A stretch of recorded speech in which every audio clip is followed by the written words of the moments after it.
top questions I get from you all here on YouTube is, how do you even attract new donors to your nonprofit? If you're just starting out, getting those first few donors can be huge. That's why I wanted to break down the steps to attract and retain new donors right here in this YouTube video. Hey, if we haven't met before, I'm Amber Melanie Smith. I'm a nonprofit founder, social entrepreneur, and social impact YouTuber. And I love making these videos to help you in your change-making journey. Don't forget to check out my website, changemakercafe.com, with more resources all about starting a nonprofit, fundraising, social entrepreneurship, recruiting volunteers, and so much more. I also have a newsletter, Changemaker Mondays, with weekly tips and sometimes funding opportunities. You don't want to miss that. You can subscribe below. And of course, my 200 plus other videos on this channel, ready to be enjoyed by you. All right, let's get into today's topic. Sometimes when I'm talking to people about fundraising, there's this idea that you can just kind of throw a fundraiser up online and donors will sort of magically appear out of nowhere to contribute to your wonderful cause. Unfortunately, we know it's a little bit more complicated than that. So we're gonna talk about, if you are just starting out with 0 donors or maybe just a couple of donors and you're hoping to grow that donor base for your nonprofit organization, how do you even approach that? And it's really going to come down to 3 main phases. So let's get into phase number 1.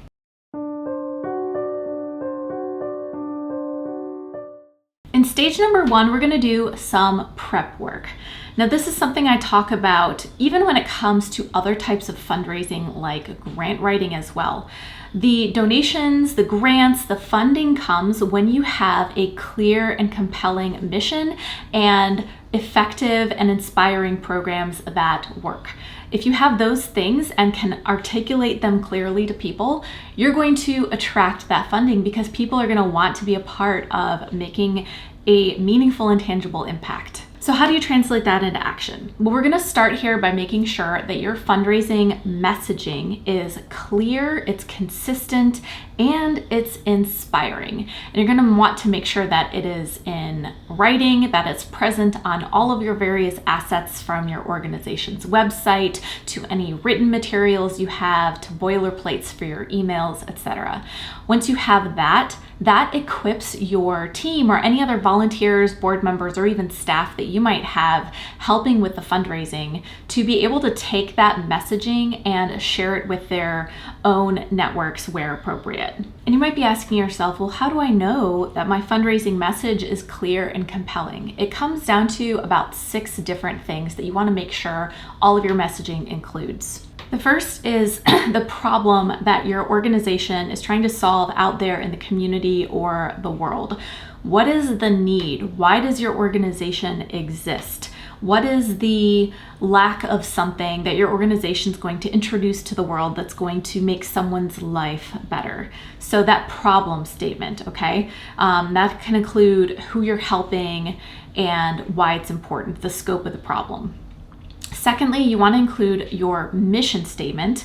Hopefully you have this already as an organization, but if you're still in the startup phase and working on refining this, this is going to be a couple of sentences, not longer than 1 or 2 sentences, that really encompasses how you're going to tackle that problem.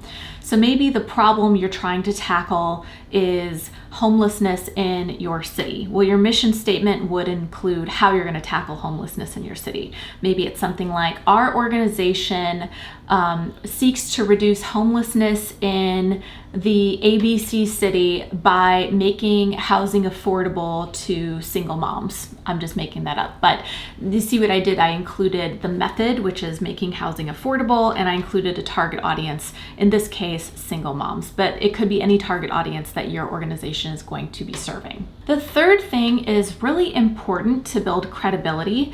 And if you are a newer or startup nonprofit, you're going to maybe approach this a little bit differently than more established organizations. And that is proof that your programs work, or even a proof of concept. So people want to donate to scale or further some kind of method that has been shown to work, ideally, right? So what's the evidence that you have that your approach is effective? Maybe you have personal testimonials from people that you served. Maybe you've done a great job collecting metrics or data on how your efforts are improving people's lives. If you are just starting out and you haven't really launched your programs in full strength yet, a couple of other approaches you might take include looking at maybe similar programs or models in other cities that have been proven to be effective and pointing to them and saying, well, it works in this city, we're gonna try it here and we really believe it's gonna work because look how effective it's been here. So at least you have some kind of evidence from some other source that backs up your hypothesis that your programming approach is going to be an effective one. Fourth, you want to talk about how donations are going to help in as specific of terms that as you possibly can. I think you understood what I'm trying to say. So what I mean here is if someone were to donate $10,000 to your efforts, how would you use it to move the needle on solving or addressing the problem that you talked about earlier in your fundraising messaging? So maybe you've probably seen this on other donation materials, something like $1,000 will feed 10,000 kids or something like that. It doesn't have to be specifically broken down in those tiny units like that. It might be something like, if we can raise another $50,000, we're going to be able to increase our program staffing capacity, which will allow us to serve 500 more people. You know, whatever it is, you want to really paint a picture for the donor as to how the money they're going to be giving is actually going to translate to impacts. Fifth, I highly recommend you consider including this in your fundraising messaging and encouraging other people on your team who might be sharing this messaging to customize this part of the messaging for themselves. And that is your personal connection to this issue or this cause. Why do you care? Why does this issue matter to you? And the reason you want to include this is because people tend to be more likely to donate when they trust the person asking them for money. And if you can explain why this matters to you, this helps build some of the credibility. So maybe you have a couple of sentences explaining why this issue is connected to your life or why it matters to you. Include that, make it personal, make it human. And sixth and finally, this is so important, don't skip this part. I just got a letter in the mail from an organization that completely forgot this part, and I was left confused as a potential donor. It's your call to action. Your call to action is a clear explanation, clear instructions of what you want your potential donor to do now that they've read the rest of your message. Do you want them to go to a specific link to donate? Do you want them to scan a QR code? Do you want them to go sign up to volunteer somewhere? Do you want them to go to a page or a location to learn more? Whatever it is, keep it simple, but be clear about it and make the method of whatever you're trying to get them to do easy to do. So if you're asking them to donate, make sure your donation process is actually easy to do on both online, on your mobile device, or if you are doing snail mail, that it's easy to mail in a donation as well.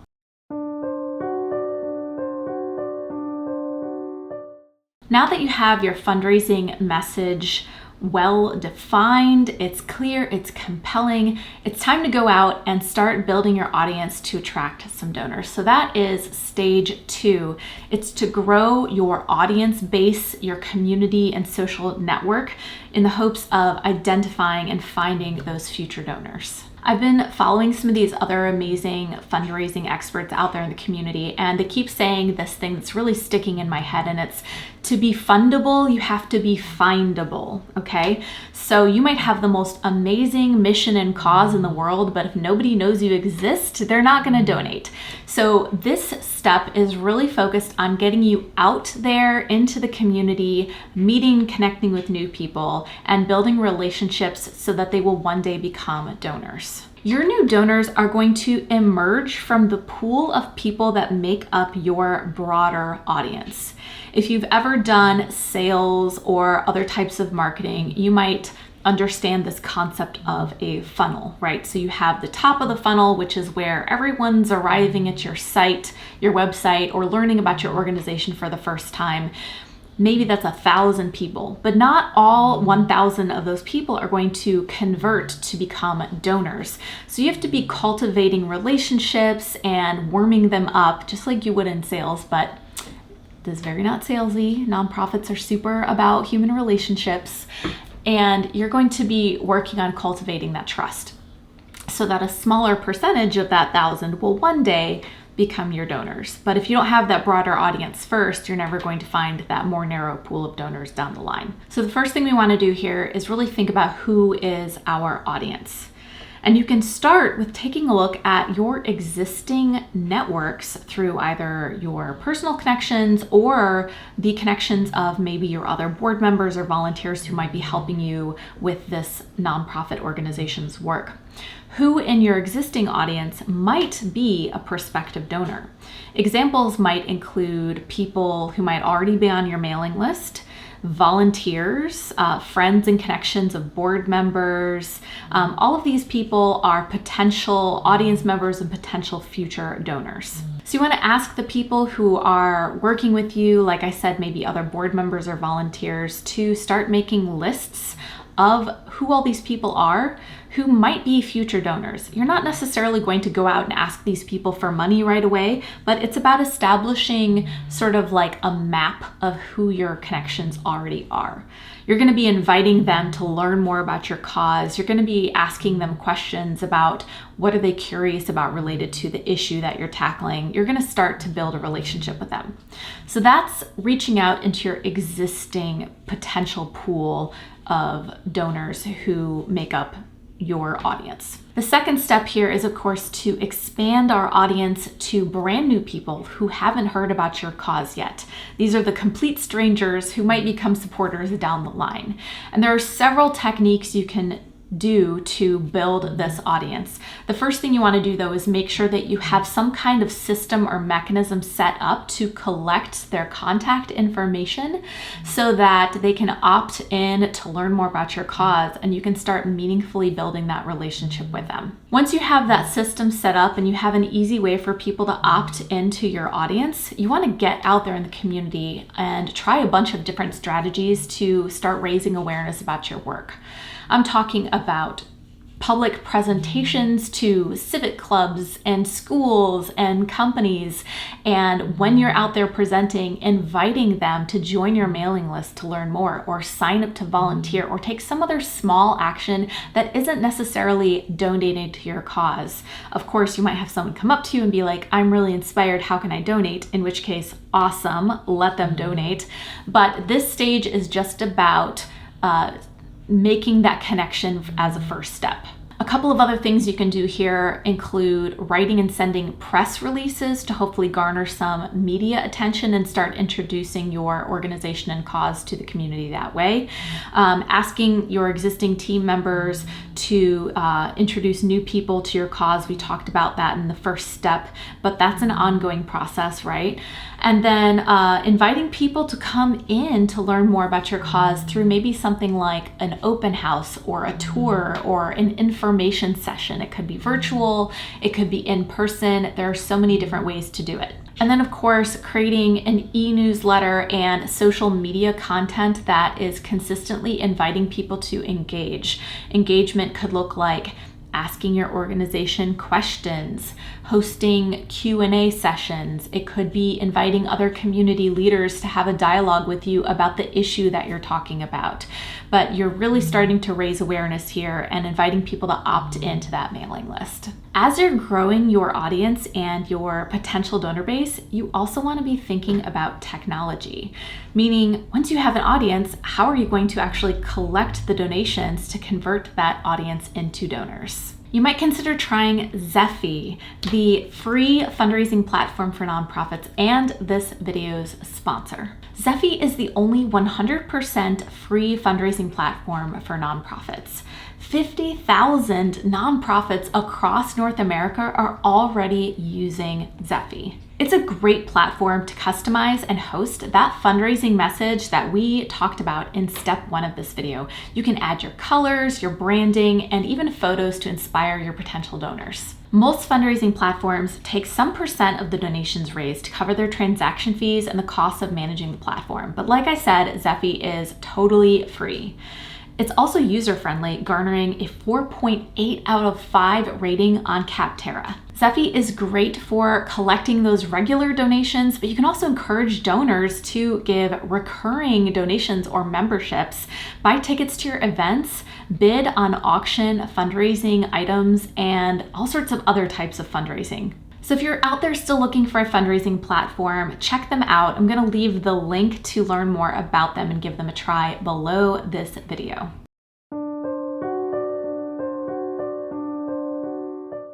Now we're going to move on to phase 3. So just to recap, at this point you have clearly defined and refined your fundraising message. You have gotten out there and done some outreach to build your audience of people who might become future potential donors.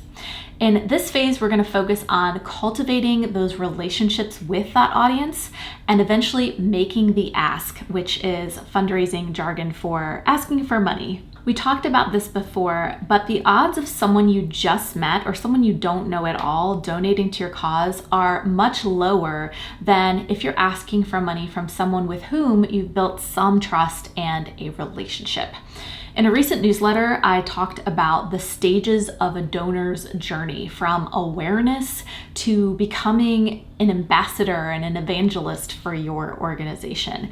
And there's a bunch of steps in between. They're going to kind of be encompassed in this phase of what we're talking about, which is deepening your relationship. So once you've collected contact information, you are now on a journey with your donors to, like I said, deepen that relationship.